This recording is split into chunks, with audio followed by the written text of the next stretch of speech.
राधे राधे, जय श्री कृष्णा। बोलिए तुलसी महारानी की जय। मार्गशीर्ष मास में सभी कथा कहानियों के साथ में तुलसी सींचने की कहानियाँ जरूर सुननी चाहिए। इसका बहुत पुण्यफल प्राप्त होता है। आइए अब हम मार्गशीर्ष मास में तुलसी जी सींचने की प्रमुख प्रमुख व्रत कथाएं सुनते हैं। तुलसी महारानी नमो नमो, हर की पटरानी नमो नमो। कौन से महीने में बोई रानी तुलसा, तो कौन से महीने में हुई हरियाली। आषाढ़ के महीने में बोई रानी तुलसा, तो सावन के मास में हुई हरियाली। कौन से महीने में हुई तेरी पूजा, तो कौन से महीने में हुई पटरानी। कार्तिक के महीने में हुई तेरी पूजा, तो मंगसर मास में हुई पटरानी। धूप दीप नैवेद्य आरती, तो पुष्पन की बरसा बरसानी। 56 भोग 3600 व्यंजन, मैया बिन तुलसा एक न मानी। जो कोई तुलसा को सवेरे गाए, श्री कृष्ण भगवान के दर्शन पाए। जो कोई तुलसा को दोपहरा गाए, खीर खांड का भोग पाए। जो कोई तुलसा को सांझ को गाए, श्री कृष्ण जी की आरती उतारे। जो कोई तुलसा को आधी रात को गाए, श्री कृष्ण जी के चरण दबाए। तुलसी महारानी नमो नमो, हर की पटरानी नमो नमो। आइए पवित्र पौराणिक पुण्यफल देने वाली तुलसी जी की कहानी सुनते हैं। एक बार एक गांव में एक बुढ़िया माई थी जिसका नाम सुखिया था। वह अपने बेटा बहू और 2 पोते पोतियों के साथ रहती थी। बुढ़िया माई का रोज का नियम था कि वह रोज ब्रह्म मुहूर्त में उठती, तालाब पर स्नान करके आती, सूर्य नारायण भगवान को अर्घ्य देती, तुलसी जी को सींचती, दिया बाती करती और वहीं तुलसी जी के पास बैठकर श्री हरि के और तुलसी जी के 5 भजन गाती, परिक्रमा करती, भोग लगाती। शाम को पुनः तुलसी जी में दिया बाती करती, भोग लगाती। यह उसका नित्य का नियम था। तुलसी जी की पूजा किए बिना वह अन्न जल ग्रहण नहीं करती थी। रोज नियम से उसका यही कार्य था। एक दिन जब गांव की चौपाल पर अपने उम्र की सहेलियों के साथ बैठी थी, तब कुछ औरतें बोली कि कार्तिक मास में एकादशी के दिन द्वारिकाधीश मंदिर दर्शन करने चलेंगे। गांव की औरतों ने सुखिया बुढ़िया माई से कहा कि बहन, क्या तू भी हमारे साथ चलना चाहती है? अगर चलना है तो तू अपने बेटा बहू से पूछ लेना। बुढ़िया ने कहा कि हाँ बहन, बेटा बहू से तो पूछना ही पड़ेगा। बिना उनकी इजाजत लिए तो मैं नहीं जाऊंगी। बुढ़िया माई घर आई और उदास होकर बैठ गई, क्योंकि उसका बहुत मन था कि श्री हरि के दर्शन करूं। लेकिन यह बात बेटा बहू से कैसे करूं, यह भी उसको डर लग रहा था। उसे लग रहा था कि अगर मैं बेटा बहू से कहूंगी तो शायद वे मना कर दें। इसलिए वह उदास होकर बैठ गई। शाम को रोज की तरह बेटा अपनी माँ को कमरे में भोजन की थाली देने आया तो उसने अपनी माँ को उदास देखा। बेटे ने अपनी माँ से उदासी का कारण पूछा। माँ ने अपने बेटे से कहा कि बेटा, गांव की औरतें कार्तिक मास की एकादशी के एक दिन पहले द्वारिकाधीश मंदिर जा रही हैं। मेरा भी बहुत मन है। बेटा बोला, माँ अगर तुम्हारा मन है तो जरूर जाओ, उदास क्यों होती हो? लेकिन फिर से कुछ सोचकर वह उदास हो गई। बेटे ने कहा कि माँ क्या बात है, और भी कोई बात है तो बताओ। तो माँ बोली कि बेटा, मेरे पीछे से मेरी तुलसी जी की सेवा पानी कौन करेगा? कौन उन्हें सींचेगा? कौन दिया बाती करेगा? कौन सुबह शाम भोग लगाएगा? बेटे ने कहा कि माँ और कौन करेगा? तुम्हारी बहू करेगी। माँ ने कहा बेटा, एक बार तू बहू से पूछ ले। बेटे ने कहा कि पूछना क्या है माँ, मैं तुम्हारी बहू से कहूंगा कि तुम्हारे पीछे से तुलसी जी की सेवा पानी करे तो वह मेरी बात नहीं टालेगी। माँ ने कहा ठीक है। उधर बहू माँ बेटे की बात सुन रही थी। बहू अपनी सास को पसंद नहीं करती थी। बहू मनी मन सोचने लगी कि मुझे तो कभी 2 दिन के लिए मायके नहीं भेजते हैं और अपनी माँ को द्वारिकाधीश मंदिर दर्शन करने के लिए भेज रहे हैं और साथ ही अपनी माँ का काम भी मुझसे करवा रहे हैं। कि तभी उसका पति आया और बोला कि देखो भगवान, मेरी माँ 4-5 दिनों के लिए द्वारिकाधीश मंदिर दर्शन करने के लिए जा रही है। पीछे से तुम्हें मेरी माँ का कामकाज करना होगा। रोज तुलसी जी को सींचना होगा, दिया बाती करनी होगी और सुबह शाम भोग लगाना होगा। पत्नी अपने पति को मना नहीं कर पाई। उसने गर्दन में हाँ हिला दी। उसके बाद पति ने अपनी पत्नी से कहा कि देखो, मेरी माँ 4-5 दिन के लिए द्वारिकाधीश मंदिर जा रही है, तुम उनके लिए देशी घी, काजू, बादाम और मावा डालकर आटे के लड्डू बना करके दे देना, और मेरी माँ के कपड़े, दवाइयाँ भी बक्से में रख देना। तो पत्नी कुछ नहीं बोली, मन ही मन चिढ़ने लगी और सास पर क्रोधित होने लगी, लेकिन उसके बस की नहीं थी। वह अपने सास को अपने पति के सामने कुछ कह नहीं सकती थी। रात्रि को जब वह सोने लगी तो पूरे समय वह अपनी सास को गालियां देने लगी, अपने पति पर भी नाराज होने लगी कि मुझे तो कभी अपने मायके नहीं भेजते, और अपनी माँ को 5-5 दिन के लिए तीर्थ यात्रा पर भेज रहे हैं, और अपनी माँ का काम भी मुझसे करवा रहे हैं, और अपनी माँ के लिए देशी घी के आटे के लड्डू भी बनवा रहे हैं। उस रात को बहू ने एक योजना बनाई।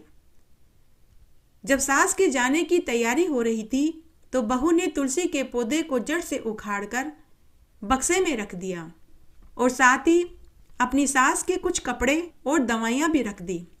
लेकिन आटे और देशी घी के लड्डू सास के बक्से में नहीं रखे।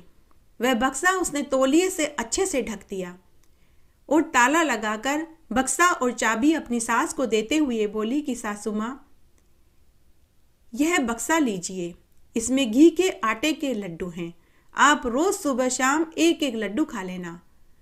इसमें कपड़े हैं, आपकी दवाइयाँ भी हैं।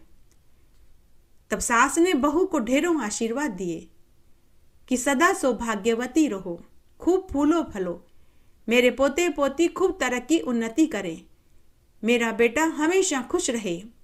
आशीर्वाद देकर बुढ़िया माई अपने गांव की संगी सहेलियों के साथ पैदल यात्रा के लिए द्वारिकाधीश मंदिर की ओर चल पड़ी। संध्या हुई तो सभी ने एक जगह रात्रि विश्राम करने का निश्चय किया। तो सभी अपना अपना भोजन निकाल कर के खाने लगे कि तभी बुढ़िया माई को याद आया कि बहू ने बक्से में लड्डू रखे हैं। बुढ़िया माई ने बक्सा खोला तो तुलसी माता की कृपा से उसमें तुलसी का पौधा लड्डुओं में बदल गया। बुढ़िया माई ने उसमें से 4 लड्डू निकाले, आधे आधे लड्डू करके अपने साथ की सहेलियों को दिए और एक लड्डू उसने खुद खाया। बुढ़िया की सभी सहेलियों ने बुढ़िया की बहू की खूब तारीफ करी कि अरे बहन, तेरी बहू कितना ख्याल रखती है, तेरे लिए काजू, बादाम, देशी घी के लड्डू बना कर के दिए हैं। हमारी बहू ने तो तेल के पराठे बनाए हैं। दूसरी ने कहा कि हाँ बहन, तू सही कहती है, मेरी बहू ने तो सूखी रोटी और मिर्च दी है। तो तीसरी बोली, मेरी बहू ने तो बाटी और अचार दिया है। उस रात्रि को सुखिया माई मन ही मन अपने बेटा, बहू और पोते पोतियों को ढेरों आशीर्वाद देती रही। दूसरे दिन सुबह उठकर फिर से नित्य क्रिया करने के बाद वे तीर्थ यात्रा के लिए द्वारिकाधीश मंदिर की ओर चल पड़े। दूसरे दिन दोपहर तक वे मंदिर में पहुंच गए। सबसे पहले उन्होंने नदी में स्नान किया, फिर द्वारिकाधीश मंदिर के दर्शन करने पहुंचे। वहां बहुत भीड़ लगी थी, लंबी लंबी कतार लगी हुई थी। बुढ़िया माई का उस दिन कार्तिक एकादशी का उपवास था। लंबी लंबी कतारें देखकर बुढ़िया माई घबरा गई। मन ही मन सोचने लगी कि जब तक मेरा नंबर आएगा तब तक पट बंद हो जाएंगे और मैं श्री हरि के दर्शन भी नहीं कर पाऊंगी। उसने आंखें बंद करके दोनों हाथ जोड़कर भगवान से और तुलसी माता से विनती करने लगी। थोड़ी ही देर में जब बुढ़िया माई ने आंखें खोली तो उसने अपने आप को कतार में सबसे आगे पाया। सामने भगवान श्री हरि के दर्शन हो रहे थे। बुढ़िया माई को समझ में ही नहीं आया कि यह चमत्कार कैसे हुआ। तभी पुजारी की आवाज से उसकी तंद्रा टूटी। तब बुढ़िया माई ने लड्डू के डिब्बे में से लड्डू निकालना चाहा तो उसमें से 3 तुलसी की पत्ती और 1 लड्डू पड़ा हुआ उसे दिखाई दिया। बुढ़िया माई ने एक कागज के टुकड़े पर लड्डू रखा और तुलसी की 3 पत्ती और दक्षिणा के 11 रुपए रखे और पुजारी को पकड़ाने लगी। बुढ़िया माई फिर से सोचने लगी कि इतने सारे महंगे महंगे प्रसादों और दक्षिणा के बीच उसका लड्डू थोड़े ही भगवान के पास पहुंच पाएगा। यहाँ तो इतने बड़े बड़े अमीर सेठ और जागीरदार आए हैं, ढेरों महंगी महंगी मावे की मिठाइयाँ लाए हैं और दक्षिणा में हीरे मोती चांदी आदि के सिक्के रख रहे हैं। हीरे मोती चांदी के आभूषण और सोने चांदी के सिक्के रख रहे हैं। मेरा ये लड्डू का प्रसाद और 11 रुपए और तुलसी के पत्ते कौन सी भगवान के पास जाने वाली है। फिर से उसने आंखें बंद करी और भोग स्वीकार करने के लिए द्वारिकाधीश भगवान और तुलसी माता से प्रार्थना करने लगी। थोड़ी देर बाद उसने फिर से आंखें खोली तो उसे चमत्कार दिखाई दिया। उसने देखा कि श्री हरि के हाथ में उसी का लड्डू और तुलसी दल रखा हुआ था। वह तो पागल हो गई, बावली के मारी जोर जोर से श्रीमन नारायण नारायण हरि हरि, जय जय नारायण नारायण हरि हरि बोलने लगी। और तब तक भगवान की तरफ एक तक टकटकी लगाए देखती रही और बोलती रही जब तक कि पट बंद नहीं हुए। जब पट बंद हो गए तो सभी द्वारिकाधीश मंदिर की सीढ़ियों पर आकर बैठ गए। बुढ़िया माई भी वहीं आकर बैठ गई और खुशी के मारे उसका मन उछल रहा था, जैसे एक बच्चे को कोई टॉफी दे दे या मिठाई या पैसे दे दे। उसका मन इस तरह से प्रफुल्लित और प्रसन्न हो रहा था। उसके मार्ग की थकान जैसे मिट गई। वह खुशी से बावली हो रही थी और अपने संगी सहेलियों का इंतजार करने लगी। तभी उसकी संगी सहेलियां आई और कहने लगी कि हमें तो श्री हरि के दर्शन अच्छे से हुए ही नहीं। लेकिन बुढ़िया माई ने कहा कि मुझे तो बहुत अच्छे दर्शन हुए। उसके बाद वहां एक पुजारी प्रसाद बांट रहा था। सभी ने पुजारी जी से प्रसाद लिया तो बुढ़िया माई ने भी प्रसाद लिया और उस प्रसाद को अपने बेटा बहू और पोते पोतियों के लिए बक्से में रख लिया। सभी वापस अपने गांव की ओर लौट पड़े। जब बुढ़िया माई घर पहुंची तो वहां उसे बहू दिखाई नहीं दी। आंगन में तुलसी का पौधा भी उसे नया नया दिखाई दे रहा था। तभी बेटे ने अपनी माँ को अपनी पत्नी की करतूत बताई। उसने कहा कि माँ, तुम्हारी बहू ने तुम्हारे बक्से में घी के और आटे के लड्डू नहीं रखे, बल्कि तुलसी का पौधा जड़ से उखाड़ कर तुम्हारे बक्से में रखा था, इसीलिए मैंने उसे घर से निकाल दिया। बुढ़िया माई को सुनकर बड़ा आश्चर्य हुआ। उसने अपने बेटे से कहा कि बेटा, लेकिन मेरे बक्से में तो लड्डू का डिब्बा पड़ा था, और वो भी काजू बादाम देशी घी का, और भगवान श्री हरि ने मेरे भोग को स्वीकार भी किया। तब बुढ़िया माई समझ गई कि वह लड्डू के डिब्बे में तुलसी की 3 पत्ती कहाँ से आई। बुढ़िया माई ने अपने बेटे को पूरी बात बताई। बेटा, मेरे बक्से में एक लड्डू बचा था और उसमें तुलसी की 3 पत्ती रखी थी। यह सब कुछ मेरी तुलसी माता ने किया। बुढ़िया माई ने बेटे से कहा कि बेटा, अब मेरे समझ में आ रहा है कि तुलसी के पौधे का लड्डुओं में बदलना और मुझे भगवान के लड्डू का प्रसाद चढ़ाते समय 1 लड्डू और 3 तुलसी की पत्ती होने की बात अब मुझे अच्छी से समझ में आ रही है। बेटा, यह सब कुछ मेरी तुलसी माता ने किया है। यह सारा चमत्कार तुलसी माता का है। फिर बुढ़िया माई ने अपने बेटे को पूरी सच्चाई बताई कि बेटा, मैं कतार में सबसे पीछे खड़ी थी। मैंने द्वारिकाधीश भगवान और तुलसी माता से विनती करी कि मुझे भगवान के दर्शन हो। थोड़ी देर में मैंने आंखें खोली तो मैंने अपने आप को कतार में सबसे आगे पाया। बेटा, यह सब कुछ तुलसी माता का चमत्कार है। उसके बाद जब मैं भगवान को भोग चढ़ाने लगी तो मुझे बक्से में 1 लड्डू और 3 तुलसी की पत्ती मिली। यह भी तुलसी माता का ही चमत्कार है। बेटा, मुझे भगवान के खूब अच्छे दर्शन हुए। बेटा, माना कि बहू ने गलती करी, लेकिन उसकी गलती से मुझे कई चमत्कार देखने को मिले। तुलसी के पौधे का लड्डुओं में बदलना, भगवान का मुझे दर्शन होना और श्री हरि के द्वारा मेरे भोग को स्वीकार करना। बेटा, बहू मायके ही गई होगी, तू अभी जा और मेरे घर की लक्ष्मी को घर लेकर आ। बुढ़िया का बेटा अपने ससुराल गया और पत्नी को लेकर आया। बहू ने आते ही अपनी सासू माँ के चरण पकड़ लिए और अपनी गलती की माफी मांगने लगी। सासू माँ ने कहा कि बहू, तू तो बड़ भागी है, भाग्यशाली है। तेरी वजह से मुझे भगवान श्री हरि के दर्शन हुए। माना कि तूने गलती करी, लेकिन तेरी गलती की वजह से आज मैंने कई चमत्कार देखे। बहू, मैंने तो तुझे माफ कर दिया, लेकिन भगवान से और तुलसी माता से तो तुझे खुद ही माफी मांगनी होगी। उसके लिए तुझे रोज विष्णु भगवान की पूजा करनी होगी, तुलसी जी की पूजा करनी होगी, एकादशी का उपवास करना होगा, कार्तिक का स्नान करना होगा, व्रत करना होगा। बहू ने सब स्वीकार कर लिया। बहू को तुलसी माता की महिमा समझ में आ चुकी थी कि तभी बुढ़िया के पोता पोती आए और बोले कि दादी माँ, आप तीर्थ यात्रा से हमारे लिए क्या लाए। बुढ़िया ने अपने पोते पोतियों को गले से लगा लिया और बोली कि बच्चों, मैं तुम्हारे लिए वहां से प्रसाद लाई हूं। बुढ़िया माई ने अपने पोते पोतियों को प्रसाद देने के लिए बक्सा खोला तो फिर से उसे एक अलग चमत्कार दिखाई दिया। उसका बक्सा सोने चांदी के सिक्कों से भरा हुआ था। बुढ़िया अपने बेटा बहू को दिखाते हुए बोली कि देखो, इस बक्से में द्वारिकाधीश भगवान और तुलसी माता ने एक और चमत्कार कर दिया। मेरा यह बक्सा पूरा खाली था। इसमें सिर्फ मेरे कपड़े, दवाइयाँ और वहां से मिला प्रसाद था जो मैं तुम्हारे लिए लाई थी, लेकिन वह प्रसाद सोने चांदी के सिक्कों में बदल गया है। मेरा तो पूरा बक्सा सोने चांदी के सिक्कों से भरा हुआ है। बेटे और बहू ने जब ये देखा तो उनका माथा ठनक गया। उनके मुंह से भी एक ही शब्द निकला, श्रीमन नारायण नारायण हरि हरि, जय जय नारायण नारायण हरि हरि।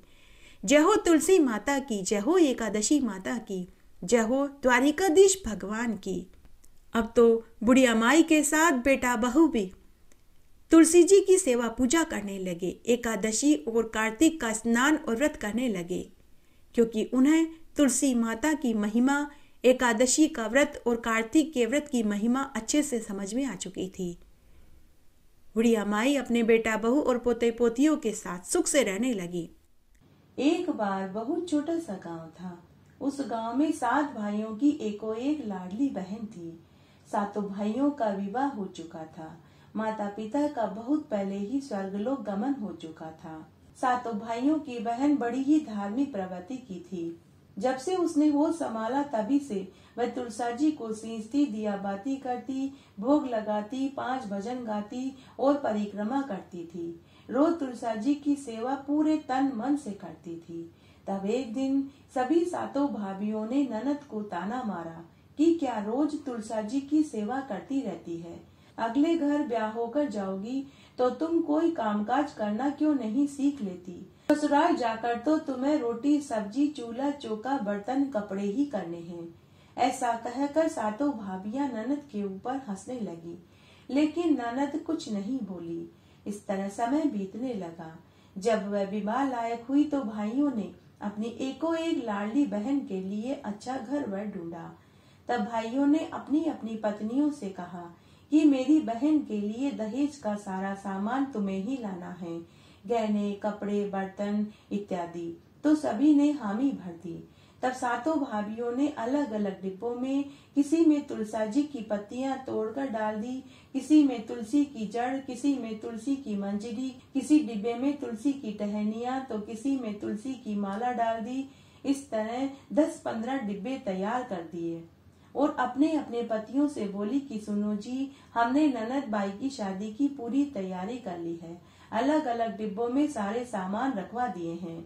लेकिन ननद को सच्चाई मालूम थी। उसने अपने भाइयों से कुछ नहीं कहा, क्योंकि वह अपने भाई भाभी का घर बसाना चाहती थी, तोड़ना नहीं चाहती थी। तब शादी वाला दिन भी आ गया। भाइयों ने बहन का खूब धूमधाम से विवाह किया और बहन को ढेरों आशीर्वाद देकर विदा कर दिया। बारात दूल्हा दुल्हन के साथ चल दी। पहले के जमाने में बारात पैदल जाती थी या फिर ऊंट गाड़ी या बैलगाड़ी में बैठकर जाती थी, तो उन्हें जाने में कई दिन लग जाते थे। तब बारात दुल्हन को लेकर पैदल पैदल चलती है। चलते चलते दोपहर से शाम हो गई। तब एक जगह उन्होंने रात्रि विश्राम किया। बारातियों को भूख लगी तो ससुर ने सोचा कि समधी जी के यहाँ से इतने सारे डिब्बे आए हैं, जरूर किसी न किसी में भोजन भी होगा। जैसे ही ससुर ने एक डिब्बा खोला तो उसमें से ढेर सारी मैदा की गरम गरम पुड़िया और आलू की सूखी सब्जी निकली। सभी बारातियों ने स्वादिष्ट भोजन खाया और रात्रि विश्राम किया। सुबह फिर वे अपने गंतव्य स्थान की ओर चल दिए। चलते चलते दोपहर तक बारात अपने गांव में पहुंच गई। गांव के सभी लोगों ने नई बहू की खूब बड़ाई करी। जब बहन ससुराल में पहुंची तो सभी ने उसकी खूब बड़ाई करी। जब ससुराल वालों ने डिब्बे खोल कर के देखे तो किसी में गहने, किसी में बर्तन, किसी में रुपयों की थैली, तो किसी में कपड़े, किसी में चावल, घी, तेल, गुड़, काजू, बादाम निकले। तुलसी के पत्ते, टहनी, बीज, मंजरी, मिट्टी सभी तुलसी माता की कृपा से गहनों, कपड़ों, बर्तनों और धन में बदल गए। हे तुलसी माता, जैसे तुलसी पूजन का फल आपने 7 भाइयों की बहन को दिया, वैसे हमें भी देना। कहानी कहने वाले को, सुनने वाले को और हुक्कारा भरने वाले को। एक बार एक गांव में एक ब्राह्मण दंपति थे। ब्राह्मण अपनी बीमार बूढ़ी माँ और 3 बच्चों और पत्नी के साथ रहता था।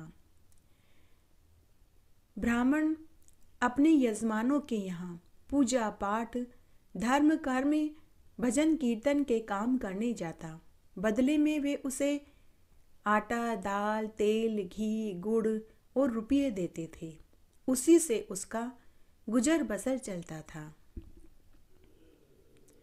ब्राह्मण बड़ा ही नेक दिल का था। वह हर महीने की दोनों एकादशी का उपवास रखता था। वह एकादशी के दिन अपने यजमानों के यहाँ भिक्षा लेकर नहीं आता था।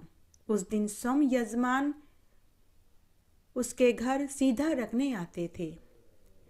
ब्राह्मणी अपने पति से बड़ी परेशान रहती थी। ब्राह्मणी आए दिन अपने पति को ताने देती कि इस तरह हमारा गुजर बसर कैसे चलेगा, आप कुछ काम और क्यों नहीं करते। तो ब्राह्मण बोला कि भगवान, हमें इतना मिल जाता है कि हम भर पेट भोजन खा लेते हैं, लेकिन हम कभी भूखे नहीं सोते। लेकिन ब्राह्मणी बोली कि अभी तो हमारे बच्चे छोटे हैं, बड़े होंगे तो पढ़ाई लिखाई और विवाह में बहुत पैसा चाहिएगा। हम आपकी इस कमाई से धन जोड़ ही नहीं पा रहे।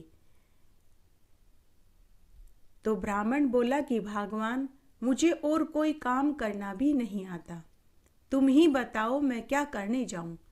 तो ब्राह्मणी कहती कि आप कोई भी काम करो, लेकिन आप इस काम को छोड़ दो। इस तरह ब्राह्मणी आए दिन अपने पति से लड़ाई करती रहती थी। उन्हीं के नगर का राजा बड़ा ही दानी था। वह सभी ब्राह्मणों, गरीबों, जरूरतमंदों, साधु सन्यासियों को रोज दान दिया करता था। उसके दरबार से कोई भी खाली नहीं जाता था। अब एक दिन ब्राह्मणी को पता चला कि उनके नगर का राजा ब्राह्मणों को खूब दान दक्षिणा देता है। तब ब्राह्मणी अपने पति से बोली कि हे स्वामी, आप भी हमारे नगर के राजा के पास जाइए और उनसे दान मांग कर लाइए, शायद इससे हमारी गरीबी दूर हो जाए। लेकिन ब्राह्मण बोला कि अरे भगवान, हमें राजा का धन नहीं लेना चाहिए। राजा का धन पता नहीं कहाँ कहाँ से आया होगा। पता नहीं राजा ने किसका दिल दुखा कर के धन एकत्र किया होगा। गरीबों का खून चूस कर धन एकत्र किया होगा। पता नहीं गरीबों के ऊपर लगान लगाया होगा या किसी की जमीन हड़पी होगी। भगवान, हमें ऐसा धन दान में नहीं लेना चाहिए। मैंने अपनी पूरी उम्र मेहनत मजदूरी करके ही घर चलाया है, इसलिए मैं राजा के पास दान मांगने नहीं जाऊंगा। ऐसा धन कभी भी फलता फूलता नहीं है। हमेशा मेहनत का धन ही फलता फूलता है। लेकिन ब्राह्मणी के ऊपर अपने पति की बातों का कोई असर नहीं हुआ। उसने तो सिर्फ एक ही रट लगा दी कि या तो आप राजा से दान मांग कर के लाइए, नहीं तो मैं अपने बच्चों को लेकर हमेशा हमेशा के लिए मायके चली जाऊंगी। आखिर ब्राह्मण को ब्राह्मणी की बात माननी ही पड़ी। सच कहा गया है, त्रियाहट, बालहट, राजहट, इसके आगे किसी की नहीं चली। ब्राह्मण को ब्राह्मणी की जिद के आगे हार माननी ही पड़ी। तब उस रात को ब्राह्मण सोचता रहा कि मैं राजा से ऐसा क्या मांगूं जिससे मुझे दान भी मिल जाए और मेरा धर्म भी भ्रष्ट न हो। बहुत सोच विचार करने के बाद दूसरे दिन ब्राह्मण राजा के दरबार में पहुंचा। तब एक दरबारी ने राजा को संदेश दिया कि हे महाराज, हमारे नगर का एक ब्राह्मण आया है। राजा ने ब्राह्मण का खूब आदर सत्कार किया और पूछा कि हे ब्राह्मण देव, आपके आगमन से मैं धन्य हो गया। आप बताइए मैं आपको क्या चीज दान में दूं? स्वर्ण, चांदी, धन, वस्त्र, अन्न, दूध देने वाली गायें, जमीन, जायदाद, आप जो कहेंगे मैं वही चीज आपको दान में देने को तैयार हूं। ब्राह्मण थोड़ी देर तक तो सोचने लगा, फिर इधर उधर देखने लगा और फिर बोला कि हे महाराज, मुझे आपसे एकांत में बात करनी है। तब राजा ने अपने सभी मंत्रियों, दरबारियों, सेवकों और नौकरों को बाहर भेज दिया। उसके बाद राजा ने ब्राह्मण से कहा कि हे ब्राह्मण देव, अब बताइए आप मुझे ऐसा क्या कहने वाले हैं जो आपने सभी को बाहर भिजवा दिया? तो ब्राह्मण बोला कि हे राजन, जो मुझे आपसे दान में चाहिए उसी के बारे में मैं आपसे बात करना चाहता हूँ। राजा ने कहा कि बताओ, जो तुम कहोगे वही चीज मैं तुम्हें दान में दूंगा। मैं तुम्हें वचन देता हूँ कि तुम खाली हाथ नहीं जाओगे, यह मेरा वादा है। तब कुछ देर सोचने के बाद ब्राह्मण थोड़ी हिम्मत करके राजा से बोला कि हे महाराज, मुझे आपकी मेहनत की कमाई दान में चाहिए। अब राजा सोच में पड़ गया कि उसके खजाने में जो धन है, सोना चांदी है, आभूषण है, वो उसकी मेहनत की कमाई के नहीं हैं। थोड़ी देर सोचकर राजा बोला कि हे ब्राह्मण देव, आपको इस समय तो खाली ही जाना पड़ेगा, परंतु मैं आपको वचन देता हूँ कि कल मैं आपको अपनी मेहनत की कमाई ही दान में दूंगा। यह सुनकर ब्राह्मण घर आ गया।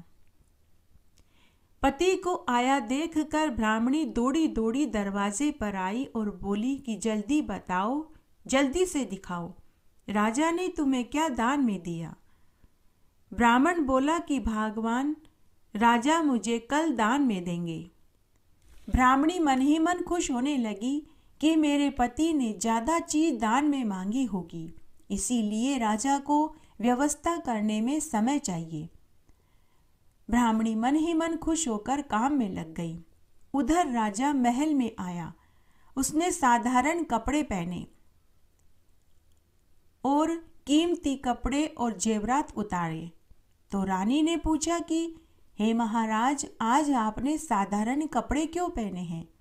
आपने कीमती जेवरात और मुकुट क्यों उतार दिया? तब राजा ने अपनी पत्नी को पूरी बात बताई। तो रानी बोली कि हे महाराज, मैं भी आपके साथ मेहनत मजदूरी करने चलूंगी। शायद हम दोनों मेहनत मजदूरी करेंगे तो ज़्यादा कमाई कर पाएंगे और ज़्यादा धन ब्राह्मण को दान में दे पाएंगे। तो राजा ने हामी भर दी। उसके बाद रानी ने स्वयं भी साधारण कपड़े पहने, कीमती कपड़े और आभूषणों को उतारा, अपने बच्चे को भी साधारण कपड़े पहनाए और महल के पिछले दरवाजे से निकल पड़े। चलते चलते बहुत देर हो गई, लेकिन उन्हें कोई काम नहीं मिला। अंत में वे एक नदी के किनारे पहुंचे। वहां एक धोबी और धोबन ढेर सारे कपड़े धो रहे थे। राजा रानी ने उनसे जाकर काम मांगा। तब धोबी अपनी पत्नी से बोला कि अरे भगवान, आज हमारे पास कपड़े ज़्यादा हैं, मौसम भी खराब है। आज हम इनसे कपड़े धुलवा लेते हैं ताकि शाम होने से पहले सारे कपड़े धुल जाएं और सूख जाएं। तो धोबन ने हामी भर दी। फिर धोबी ने राजा रानी से कहा कि अरे भाई, मैं तुम्हें मजदूरी में 4 पैसे दूंगा। अगर राजी हो तो करो, नहीं तो अपना रास्ता नापो। राजा रानी ने खुशी खुशी धोबी की बात को स्वीकार कर लिया। अब राजा रानी कपड़े धोने लगे। आज से पहले उन्होंने कभी कपड़े धोए नहीं थे। तो धोबी और धोबन पूरे समय राजा रानी को डांटते रहे कि पता नहीं कहाँ से उठकर चले आते हैं, कपड़े धोने तो आते नहीं। राजा रानी चुपचाप उनकी डांट सुनते रहे। बीच बीच में बच्चा रोता तो रानी अपने बच्चे को चुप कराने के लिए दूध पिलाती और सुला देती और फिर से कपड़ों पर डंडा मार मार कर धोने लगती। शाम होते होते राजा रानी के हाथों में छाले पड़ गए, लेकिन उन्होंने पूरी ईमानदारी से सभी कपड़ों को धोया। तभी धोबी और धोबन ने देखा कि उनके हाथों में छाले पड़ गए। तो धोबी धोबन से बोला कि अरे भगवान, लगता है कि ये बड़े पैसे वाले घर से हैं, कोई मुसीबत आई होगी इनके ऊपर, इसीलिए ये मजदूरी पर निकले हैं। देखो, इनके तो एक ही दिन में दोनों पति पत्नी के हाथों में छाले पड़ गए। तो धोबन ने कहा कि हे स्वामी, आप सच कहते हैं, शायद इनके घर वालों ने इन्हें लड़ झकड़ कर घर से निकाल दिया होगा। धोबी और धोबन ने उनसे पूछा कि अरे भाई, तुम कौन हो? आज से पहले हमने तुम्हें इस नगर में कभी नहीं देखा, और तुम्हारे ऊपर ऐसा क्या संकट आन पड़ा है जो तुम दोनों कपड़े धोने के लिए बैठ गए? हमें तो लगता है कि तुम कोई बहुत ऊंचे पैसे वाले घराने से हो। तुम्हारे तो एक ही दिन में हाथों में छाले पड़ गए। लेकिन राजा रानी ने धोबी और धोबन से कुछ नहीं कहा। उसके बाद शाम को जब सारे कपड़े धुल गए तो धोबी और धोबन ने उन्हें 4 पैसे दिए और इनाम में 1 पैसा और दिया। धोबी धोबन ने राजा रानी से कहा कि तुमने बड़ी ही ईमानदारी से कपड़े धोए हैं, इसलिए हम तुम्हें 1 पैसा इनाम का और देते हैं। इस तरह 5 पैसे लेकर राजा रानी खुशी खुशी महल में आ गए। महल में आने के बाद राजा ने उन 5 पैसों को एक लाल कपड़े में बांध कर रख दिए और रात्रि में सो गए। दूसरे दिन जब ब्राह्मण महल में दान लेने आया तो राजा ने ब्राह्मण को हाथ जोड़कर कहा कि हे ब्राह्मण देव, मैं केवल 5 पैसे ही मेहनत के कमा पाया हूँ। ब्राह्मण ने खुश होकर राजा की मेहनत की कमाई के 5 पैसे ले लिए और राजा को ढेरों आशीर्वाद दिया और घर आ गया। ब्राह्मणी अपने पति का बहुत पहले से ही इंतजार कर रही थी। जैसे ही ब्राह्मणी ने अपने पति को आते हुए देखा तो वह भागी भागी घर के दरवाजे के पास आई और बोली कि हे स्वामी, धन कहाँ है? क्या कोई गाड़ी पीछे धन लेकर आ रही है? तब ब्राह्मण ने अपनी जेब में से 5 पैसे निकाले और अपनी पत्नी को पकड़ाते हुए कहा कि लो भगवान, राजा ने मुझे ये 5 पैसे दान में दिए हैं। 5 पैसे देखकर ब्राह्मणी आग बबूला हो गई और बोली कि तुम तो पागल हो, तुम्हें तो दान मांगना भी नहीं आता। इन 5 पैसों का मैं क्या करूं? और वह उन 5 पैसों को वहीं पटक कर दन दनाती हुई अंदर चली गई। ब्राह्मण ने उन 5 पैसों को उठाया और घर के तुलसी क्यारे में रख दिया। सोचने लगा कि ब्राह्मणी का जब गुस्सा शांत होगा तो वह इन पैसों को ले लेगी। इस तरह फिर से दिन बीतने लगे। ब्राह्मण और ब्राह्मणी उन 5 पैसों के बारे में दोनों ही भूल गए। ब्राह्मण ब्राह्मणी रोज पूजा करके तुलसी क्यारे को जल से सींचते थे और दिया बाती करते थे, जिससे वे 5 पैसे फूल पत्तियों में ढक गए। इस तरह से कई दिन निकल गए। फिर 1 महीने के बाद उस तुलसी क्यारे में 5 छोटे छोटे तुलसी के पौधे उग आए, जिनकी हर लड़ी में सच्चे हीरे मोती झिलमिला रहे थे। ब्राह्मण और ब्राह्मणी ने कभी सच्चे मोती देखे नहीं थे, तो वे उन्हें तुलसी का ही बीज समझने लगे। तब एक दिन तुलसी माता ने सोचा कि ये दोनों पति पत्नी तो बड़े ही भोले हैं, धन इनके आंगन में है और फिर भी ये गरीबी से जीवन जी रहे हैं। तब तुलसी माता ने एक माया रची। उस नगर के राजा के पास मानसरोवर के हंस थे। वो केवल सच्चे मोती ही खाते थे। तुलसी माता ने अपनी माया से राजा के पास से सच्चे मोती खत्म कर दिए। उस राजा ने एक नियम ले रखा था। वह रोज मानसरोवर के हंसों को मोती खिलाने के बाद ही भोजन करता था। जब राजा ने देखा कि उसके खजाने में सच्चे मोती खत्म हो गए, तो राजा ने पूरी नगरी में ढिंडोरा पिटवा दिया कि जिनके पास भी सच्चे मोती हैं वे लाकर राजमहल में जमा करा दे और बदले में सोने चांदी की अशर्फियां ले ले। बेचारे ब्राह्मण और ब्राह्मणी को तो मालूम ही नहीं था कि उनके आंगन में तुलसी क्यारे में सच्चे मोती की लड़ियां लटक रही है। उधर राजा 4 दिन से भूखा रहा, क्योंकि वह हंसों को मोती नहीं चुगा पाया, तो उसने भी अन्न जल ग्रहण नहीं किया। तब तुलसी माता ने एक बुढ़िया का वेश धरा। वो ब्राह्मण के घर भिक्षा मांगने आई। तब ब्राह्मण ने बुढ़िया माई को अपने हिस्से की रोटी खाने को दे दी। बुढ़िया रूप में तुलसी माता ने भोजन खाया और पीने को पानी मांगा। ब्राह्मण ने 1 लोटा भर के बुढ़िया माई को पीने को पानी दिया। पानी पीने के बाद बुढ़िया माई ने ब्राह्मण से कहा कि अरे ब्राह्मण, तेरे घर में तो सच्चे मोती तुलसी क्यारे में लटक रहे हैं। ब्राह्मण ने कहा कि अरे नहीं बुढ़िया माई, मैं तो बड़ा ही गरीब ब्राह्मण हूँ, मेरे घर में कहाँ से सच्चे मोती। तो बुढ़िया रूप में तुलसी माता बोली कि अरे ब्राह्मण, मैं तुझे सच कहती हूँ, तेरे तुलसी क्यारे में ये सच्चे मोती ही लटक रहे हैं। तू इनको ले जाकर तेरे नगर के राजा को दे दे। तेरे नगर का राजा 4 दिन से भूखा है, क्योंकि उसने एक नियम ले रखा है कि वह हंसों को दाना खिलाने के बाद ही अन्न जल ग्रहण करता है।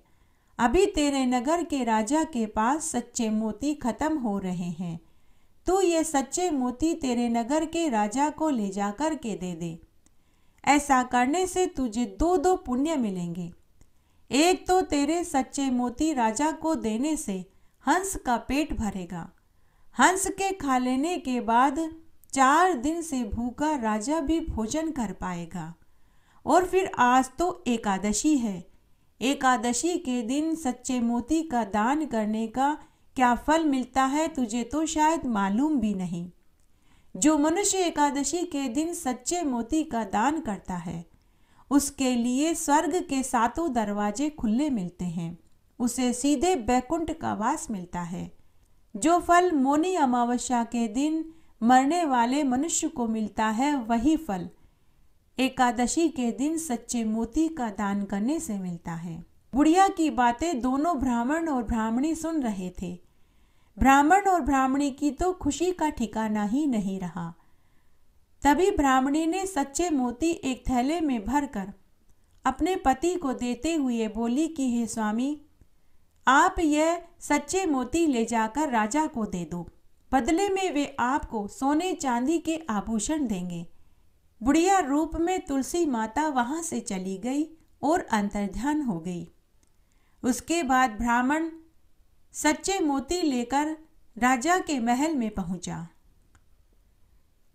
और ले जाकर के राजा को सच्चे मोती दे दिए। जब राजा ने पानीदार सच्चे मोती देखे तो राजा ने कहा कि अरे ब्राह्मण, तू तो वही है जो कुछ दिन पहले मेरे से भिक्षा मांगकर लेकर गया था और मैंने तुझे अपने मेहनत की कमाई के 5 पैसे दान में दिए थे। अरे ब्राह्मण, तुम्हारे पास इतने पानीदार सच्चे मोती कहाँ से आए? अभी कुछ दिन पहले ही तो तुम दान मांगने मेरे महल में आए थे, जब तो तुम्हारे पास खाने को अन्न भी नहीं था। सच सच बताना, इतने सच्चे पानीदार मोती तुम्हारे पास कहाँ से आए? तुमने कोई चोरी करी, डाका डाला, क्या किया? ब्राह्मण ने राजा को पूरी बात बताई कि मेरे घर के आंगन में तुलसी क्यारा है, उसी में सच्चे पानीदार मोती लटक रहे हैं। लेकिन राजा को ब्राह्मण की बात पर विश्वास नहीं हुआ। राजा ने ब्राह्मण को जेल में डलवा दिया। घर पर ब्राह्मणी बहुत दुखी हुई। उसने संध्या के समय तुलसी क्यारे में दिया बाती करी और तुलसी माता से प्रार्थना करने लगी कि हे तुलसी माता, मेरे पति को राजा ने जेल में डाल दिया। मेरा पति बेकसूर है। हे तुलसी माता, अब आपको ही मेरे पति को बचाना होगा। उसी रात्रि को तुलसी माता राजा के स्वप्न में दर्शन देकर बोली कि हे राजन, तूने आज एक ब्राह्मण को जेल में डाला है, वह बेकसूर है। उसके आंगन में एक तुलसी क्यारा है, उसी में सच्चे पानीदार मोती लटक रहे हैं। हे राजा, मैं तुलसी माता हूँ। हे राजा, तू सुबह होते ही ब्राह्मण को आदर पूर्वक छोड़ देना, साथ ही उसे खूब सारा दान भी देना। यह सारी माया मेरी ही फैलाई हुई है। तेरे खजाने में से सच्चे मोती मैंने ही गायब करवाए थे। मैंने ही ब्राह्मण को सच्चे मोती तेरे पास लेकर भेजा है, और जो तूने 5 पैसे अपनी मेहनत की कमाई के ब्राह्मण को दान में दिए थे, वे ही 5 पैसे ब्राह्मण ने तुलसी क्यारे में डाल दिए थे। उन्हीं 5 पैसों से उसके तुलसी क्यारे में 5 पौधे उगे हैं, उसी में सच्चे पानीदार मोती झिलमिला रहे हैं। हे राजन, अगर तूने सुबह होते ही ब्राह्मण को नहीं छोड़ा तो मैं तेरा यह सारा वैभव, सुख, संपत्ति सब बर्बाद कर दूंगी। ऐसा कहकर तुलसी माता अंतर्ध्यान हो गई। सुबह होते ही राजा ने अपने स्वप्न वाली बात अपनी रानी, मंत्रियों और राजगुरु को बताई। तब राजा के गुरु ने राजा से कहा कि हे महाराज, उस ब्राह्मण के ऊपर तो तुलसी माता टूटी है। आप उस ब्राह्मण को जेल से छोड़ दीजिए और उस ब्राह्मण को आदर के साथ उसे घर तक छोड़ कर के आइए, साथ ही उसे खूब सारा धन दौलत भी दीजिए। उस ब्राह्मण के ऊपर तो तुलसी माता का आशीर्वाद है। तब राजा रानी ने ब्राह्मण को जेल से छोड़ दिया और आदर के साथ रथ में बैठाकर उसे घर तक छोड़ने गए।